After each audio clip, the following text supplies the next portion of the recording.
Hi అండి, welcome to my channel garam garam recipe. ఇవాల్టి మన వీడియోలో చాలామందికి ఇష్టమైన రెసిపీ ఇడ్లీ సాంబార్. హోటల్ స్టైల్లో ఈ సాంబార్ ఏ విధంగా చేయాలో చూపించబోతున్నాను. ఈ సాంబార్ని ఈజీగా మన ఇంట్లోనే తయారు చేసుకునేలా చూపించబోతున్నాను. ఈ సాంబార్ ఇడ్లీ, వడ, దోశలోకి చాలా టేస్టీగా ఉంటుంది. ఇలా ఒకసారి ట్రై చేసి చూడండి.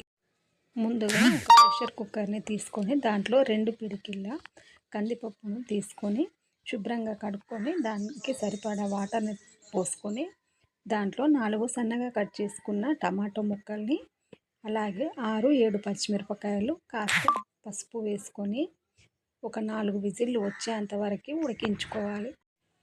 ఇప్పుడు పప్పు ఉడికేలోపు నిమ్మకాయ సైజ్ అంతా చింతపండుని తీసుకొని నానబెట్టుకొని రసాన్ని తీసి పక్కన పెట్టుకోవాలి.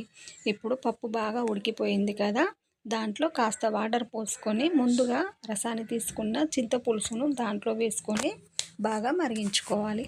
ఇలా హై ఫ్లేమ్లో మరిగించుకున్న పప్పులో కాస్త ఉప్పు, కొంచెం కారం, అలాగే సాంబార్ పౌడర్ వేసుకొని మరొక 10 నిమిషాల పాటు బాగా మరిగించుకోవాలి.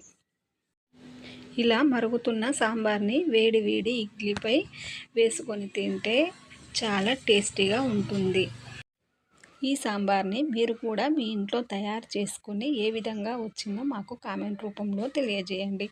ఈజీగా అయితే హోటల్ స్టైల్లో సాంబార్ అయితే రెడీ అండి. ఒక లైక్ చేయండి, షేర్ చేయండి, సబ్స్క్రైబ్ చేసుకోండి.